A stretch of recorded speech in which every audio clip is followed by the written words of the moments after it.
News 13 investigative reporter Larry Barker exposed a series of confidential lawsuit settlements before Governor Martinez left office, costing taxpayers nearly $2 million.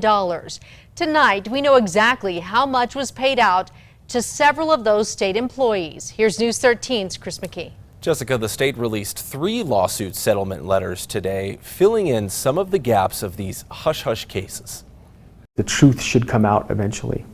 The truth needs to come out. That was former State Police Chief Pete Cassettis telling News 13 investigative reporter Larry Barker in May about quietly settled lawsuits with 6 state employees in the final days of Governor Martinez's administration. These settlements are cloaked in secrecy, and the public should be able to see them. Today, the public is finally getting a look at some of that information with a new governor at the helm.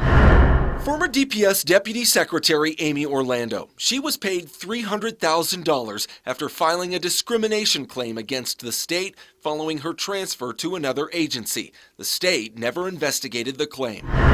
DPS Supervisor Terry Thornberry was paid $400,000. She filed a discrimination claim after being reprimanded. News 13 has learned an outside investigation looked into the claim and didn't find evidence to back it up.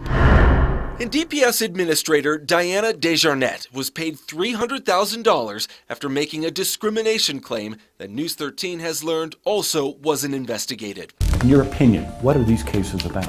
Governor Martinez, politics, greed. Confidential sources tell Larry Barker the settlements were made out of fear that if they went to court, personal and damaging information about Governor Martinez would go public. Are you aware of that recording? I'm aware that that recording exists. Another plaintiff, retired State Police Sergeant Julia Armendariz, admits through her attorney that Governor Martinez directed her to record a phone conversation with First Gentleman Chuck Franco. Sources say Franco made politically explosive comments about his wife, but the former governor denies that claim.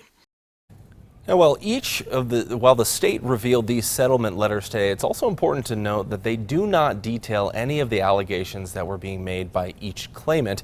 We've posted copies of the settlement letters on alwaysonkRQE.com. Jessica?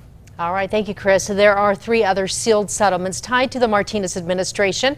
The state's risk management division is expected to make those public on August 24th.